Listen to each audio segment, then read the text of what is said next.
ಭಗವಂತನಿಗೆ, ಭಗವಂತನ ಸಪರಿವಾರ ದೇವಾನ ದೇವತೆಗಳಿಗೆಲ್ಲ ನಮಸ್ಕಾರ ಮಾಡ್ತಾ, ರೇಖಿ ಹೇಳ್ಕೊಟ್ಟಂತ ಅಧ್ಯಾಪಕರಿಗೆ ಶಿವಯೋಗಿ ಮದನಭಾಗಿ ಅವರಿಗೆ ನಮಸ್ಕಾರ ಮಾಡ್ತಾ, ಎಲ್ಲ ವೀಕ್ಷಕರಿಗೂ ನಮಸ್ಕಾರವನ್ನು ಸಲ್ಲಿಸುತ್ತಾ ವಜ್ರಿಕಾ ರೇಖಿ ಹೀಲಿಂಗಿಗೆ ಸ್ವಾಗತವನ್ನು ಬಯಸ್ತಾ ಇದ್ದೀನಿ. ನಾನು GK ಗುರುರಾಜ್.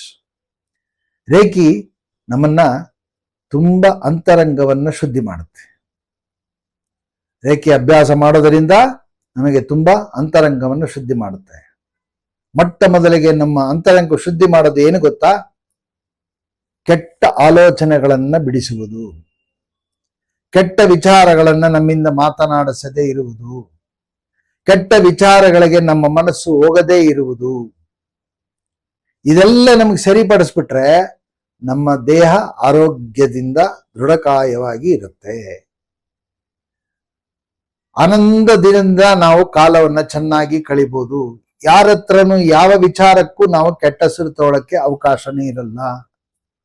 ಎಲ್ಲಿ ಯಾವಾಗ ಯಾವ ರೀತಿಯಲ್ಲಿ ನಾವು ಮಾತನಾಡಬೇಕು ಅಂತ ಕಲೆ ನಮಗೆ ಗೊತ್ತಾದಾಗ ಬೇರೆಯವರಿಂದ ಕೆಟ್ಟ ಹೆಸರು ತಗೊಳಕ್ ಅವಕಾಶನೇ ಇರಲ್ಲ.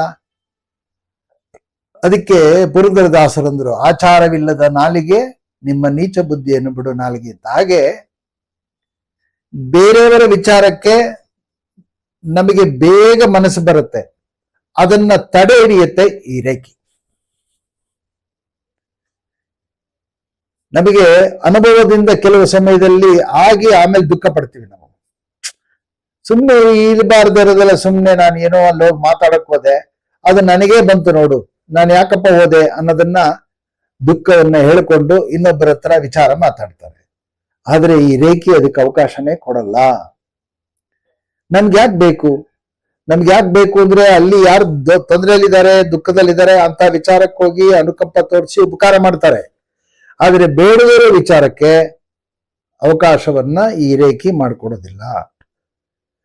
ರೇಖಿ ಅಭ್ಯಾಸ ಮಾಡ್ತಾ ಇದ್ರೆ, ನಿರಂತರವಾಗಿ ನಾವು ಅಭ್ಯಾಸ ಮಾಡ್ತಾ ಇದ್ರೆ, ಈ ರೀತಿಯಾದಂತ ಒಂದು ಕಾಲಮಾನ ಪರಿಸ್ಥಿತಿಗಳು ಬಂದಾಗ ನಮಗೆ ಅದಕ್ಕೆ ಪ್ರವೇಶ ಮಾಡಕ್ಕೆ ಬಿಡೋದಿಲ್ಲ. ಅಂತ ಪರಿಶುದ್ಧವಾದಂತ ಈ ವಿದ್ಯೆ ರೇಖಿ ನಮಗೆ ತುಂಬಾ ಚೆನ್ನಾಗಿ ಮಾರ್ಗದರ್ಶನ ತೋರಿಸುತ್ತೆ.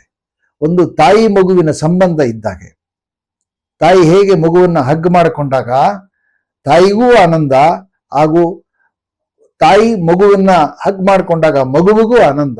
ಆ ತಾಯಿಯ ಒಂದು ತೋಳು ಬಲದಲ್ಲಿ ಆ ಮಗು ಇದ್ರೆ ಅದಕ್ಕಾಗದ ಆನಂದ ಸಿಕ್ಕಾಕೊಳ್ಳುತ್ತ, ಅದು ಹಿಂಸೆ ಪಡುತ್ತಾ ಇಲ್ಲ, ಆನಂದ ಪಡ್ತಿರುತ್ತೆ. ಹಾಗೆಯೇ ಈ ರೇಖಿ ಅನ್ನೋದು ಒಂದು ಮಾತೃ ತಾಯಿ ಇದ್ದಾಗೆ. ಅದನ್ನ ನಾವು ವಿಶೇಷದಿಂದ ನಂಬಿಕೆಯಿಂದ ಅದನ್ನ ಸ್ವಾದಿಸಿದಾಗ ಅದರಾಗುವಂತ ಆನಂದ ಅನುಭವಿಸೋದವರಿಗೆ ಮಾತ್ರ ಗೊತ್ತು. ಯಾಕಂದ್ರೆ ಹಲವಾರು ರೀತಿಯಲ್ಲಿ ಮೊಟ್ಟ ಮೊದಲಿಗೆ ನಮಗೆ ಬೇರೆಯವರ ವಿಚಾರಕ್ಕೆ ಹೋಗೋ ಅವಶ್ಯಕತೆನೇ ಬರೋದಿಲ್ಲ. ಯಾಕಂದ್ರೆ ನಮ್ಮ ಸಾಧನೆಯಲ್ಲೇ ನಾವು ಮುಳುಗಿರ್ತೀವಿ. ಒಂದ್ ವೇಳೆ ಯಾವ್ದಾದ್ರು ವಿಚಾರ ಬಂತು ಅನ್ಕೊಳ್ಳಿ, ಹೀಗಲ್ಲಪ್ಪ ಹೀಗೆ ಆಯ್ತು, ಸಮಾಧಾನ ಮಾಡ್ಕೊಳ್ಳಿ, ಯಾಕೆ ಯೋಚನೆ ಮಾಡ್ತೀರಿ ಅಂತ ಅವರಿಗೆ ಸಾವಧಾನವಾಗಿ ಹೇಳಿ ಕಳಿಸ್ತಾರೆ ವಿನಃ, ಓಹೋ ಇದ್ಯಾವುದೋ ನಂಗೊಂದು ನ್ಯೂಸ್ ಸಿಕ್ತು, ನಂಗೊಂದು ವಿಚಾರ ಸಿಕ್ತು, ಇದ್ರ ಬಗ್ಗೆ ಮತ್ತಷ್ಟು ಮಾತಾಡೋಣ. ಈಗ ನೋಡಿ, ನಾನು ಏನೋ ನಿಮ್ಮ ಹತ್ರ ಒಂದು ಹೇಳಿರ್ತೀನಿ ಅಂತ ಇಟ್ಕೊಳ್ಳಿ. ಈಗ ಕೆಲವು ಟೈಮಲ್ಲಿ ಟಿವಿನಲ್ಲಿ ತೋರಿಸ್ತಿರ್ತಾರೆ, ಒಂದು ಮೂಕ ಅಭಿನಯ ತೋರಿಸ್ತಾರೆ, ಒಂದ್ಸಲ ಹೀಗೆ ಅಂದ್ಬಿಟ್ಟ ಮೇಲೆ ಹಿಂಗಂತಾರೆ. ಅವನ್ ಮುಂದೆ ಇನ್ನೊಬ್ಬ ಬೆನ್ನಿಂದ ನಿಂತಿರ್ತಾನೆ, ಅವನ್ನ ತಿರುಗಿಸ್ಬಿಟ್ಟು ಇವನ್ನ ಮಾಡಿದ್ದನ್ನೇ ಮಾಡ್ತಾನೆ. ಕೊನೆಗೆ ಹೋಗ್ತಾ ಹೋಗ್ತಾ ಏನಾಗುತ್ತೆ, ಹಿಂಗಂದಿದ್ದೆಲ್ಲ ಹೊಟ್ಟ ಬಿಡುತ್ತಾ, ಆಮೇಲೆ ಹಿಂಗ್ ಅನ್ನಕ್ ಶುರು ಮಾಡ್ಬಿಡ್ತಾನೆ. ಹಾಗೆ ಒಬ್ರು ಮಾತಾಡಿದ್ದನ್ನ ನಾನು ಕೇಳಿದ್ದು, ಅವನು 3 ಅಕ್ಷರ ಸೇರಿಸಿದ್ರೆ ನಾನು 6 ಅಕ್ಷರ ಸೇರಿಸಿ, ಅವನು ಹೇಳಿದೇ ಇರೋದನ್ನೆಲ್ಲ ಮತ್ತೊಂದಷ್ಟು ಅಕ್ಷರ ಸೇರಿಸಿ ಇನ್ನೇನೋ ವಿಚಾರಕ್ಕೆ ಹೋಗಿ ಮತ್ತಷ್ಟು ವಿಚಾರಕ್ಕೆ ಹೋಗ್ಬಿಟ್ಟು ನಾನಾ ಸಮಸ್ಯೆಗಳನ್ನ ತಂದ್ಕೊತೀವಿ. ಆ ಸಮಸ್ಯೆಗಳಿಗೆ ತರದೇ ಇರುವಂತಹ ಒಂದು ಘಟ್ಟ ಈ ರೇಖೆ. ಅಂಥ ಬಹಳವಾದ ಒಂದು ಗಮನಾರ್ಹವಾಗಿ ನಮ್ಮನ್ನ ಮಾರ್ಗದರ್ಶನವಾಗಿ ತಗೊಂಡೋಗುವಂತಹ ಒಂದು ಈ ರೇಖಿ ವಿದ್ಯೆ. ಜಾತ್ರೆಯಲ್ಲಿ ತಾಯಿ ಮಗುವನ್ನ ಹೇಗೆ ಸುರಕ್ಷಿತವಾಗಿ ಕರ್ಕೊಂಡು ಹೋಗ್ತಿರ್ತಾಳೋ, ತನ್ನ ಮಗು ಈ ಜಾತ್ರೆಯಲ್ಲಿ ಕಳೆದು ಹೋಗಬಾರದು, ಈ ಮಗು ದುಃಖ ಪಡಬಾರದು, ಈ ಮಗು ಸುರಕ್ಷಿತವಾಗಿರಬೇಕು, ನನ್ನ ಜವಾಬ್ದಾರಿಗಿರುವಂತಹ ಈ ಮಗು ಅಂತ ಹೇಗೆ ತಾಯಿ ಪೂರ್ಣ ಜವಾಬ್ದಾರಿಯಿಂದ ಪೂರ್ಣ ವಿಶ್ವಾಸದಿಂದ ಹೇಗೆ ಆ ಮಗುನ ಕರ್ಕೊಂಡು ಹೋಗ್ತಾಳೋ, ಹಾಗೆ ಈ ರೇಖಿ ನಾವು ವಿದ್ಯಾಭ್ಯಾಸ ಪ್ರತಿನಿತ್ಯ ಮಾಡಿದಾಗ ಅದು ನಮ್ಮನ್ನ ಕೈ ಹಿಡಿಯುತ್ತೆ. ತಾಯಿಯಂತೆ ಮಗುವಿನ ಕೈ ಹಿಡಿದ್ರೆ ಹೇಗೆ ಕೈ ಹಿಡಿಯುತ್ತೋ ಹಾಗೆ ನಮ್ಮನ್ನ ಕೈ ಹಿಡಿದು ಕರ್ಕೊಂಡು ಹೋಗುತ್ತೆ ಸರಿಯಾದ ಮಾರ್ಗಕ್ಕೆ, ತಪ್ಪು ದಾರಿಗೆ ಕರ್ಕೊಂಡು ಹೋಗಲ್ಲ. ಏನಂದ್ರೆ ಸುಖಮಯವಾದಂತ ಜೀವನಕ್ಕೆ ನಮ್ಮನ್ನ ಕರ್ಕೊಂಡು ಹೋಗುತ್ತೆ. ಸದಾ ಆನಂದ ಬರುವಂತಹ ಒಂದು ಕಾಲಮಾನ ಪರಿಸ್ಥಿತಿಗಳಿಗೆ ತಂದಿಡುತ್ತೆ.